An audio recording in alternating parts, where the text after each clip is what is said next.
ಬೆಂಗಳೂರು ಸೌತ್ಗೆ ಸೇರಿಸಬೇಕು ಅನ್ನೋ ಒಂದು ಪ್ರಸ್ತಾಪ. ಅವ್ರನ್ನ ಬಿಟ್ಟರೆ ಕುಣಿಗಲೆಲ್ಲ ಮಂಗಳೂರನ್ನು ಸೇರಿಸ್ಕೊಂಡ್ಬಿಡ್ತಾರೆ.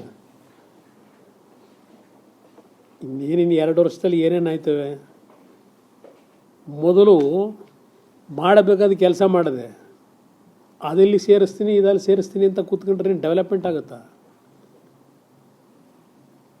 ಕುಣಿಗಲ್ ಅಲ್ಲಿದ್ರೇನು ಇಲ್ಲಿದ್ರೇನು ಇನ್ನೊಂದು ಕಡೆ ಇದ್ರೇನು ನೀವು 5 ರೂಪಾಯಿ ದುಡ್ಡು ಕೊಡದೆ ಡೆವಲಪ್ಮೆಂಟಿಗೆ.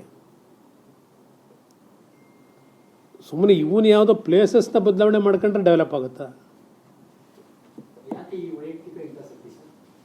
ಅದೇನೋ ಅಲ್ಲಿ ಅವನು ಯಾರೋ ಭಾವನೋ ಯಾರೋ ಅವನಲ್ಲ ಅಲ್ಲಿ MLA, ಪಾಪ ಅವನ ಪ್ರೆಯರ್ ಇರಬೇಕು. ನಾನು ನಿಮ್ಮ ಕಡೆಗೆ ಬರ್ತೀನಿ, ನಾನು ಸೇರಿಸ್ಕೊಂಬಿಡಿ, ನಾನು ನಿಮ್ಮ ಜೊತೆ ಸೇರ್ಕೊಂಡು ಲೂಟಿ ಹೊಡಿಯೋಕೆ ಅನುಕೂಲ ಆಗುತ್ತೆ ಅಂತ. ಅದೇನೋ ಬೆಂಗಳೂರಿಗೆ ಸೇರ್ಕೊಂಬಿಟ್ರೆ ರೇಟ್ ರೈಸ್ ಆಯ್ತದಂತಲ್ಲ.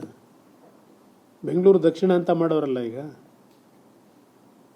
ಮಾಡಿರೋದು. ಯಾರು ಭೂಮಿ ಮಾರಾಟ ಮಾಡಬೇಡಿ, ಒಳ್ಳೆ ರೇಟ್ ಸಿಗ್ತದೆ ನಿಮಗೆ ಅಂತ ಎಲ್ಲ ಭಾಷಣ ಕೇಳಿಲ್ವಾ? ಅದಕ್ಕೆ ಕುಣಿಗಲ್ಲು ಸೇರ್ಕೊಂಬಿಟ್ರೆ ಅದು ರೇಟ್ ಏರ್ಬಿಡುತ್ತೆ. ಅದಕ್ಕೆ ಈಗ ಬೆಂಗಳೂರಿಗೆ ಸೇರ್ಸಕ್ಕೆ ಹೊರಟವ್ರೆ. Thank you brother.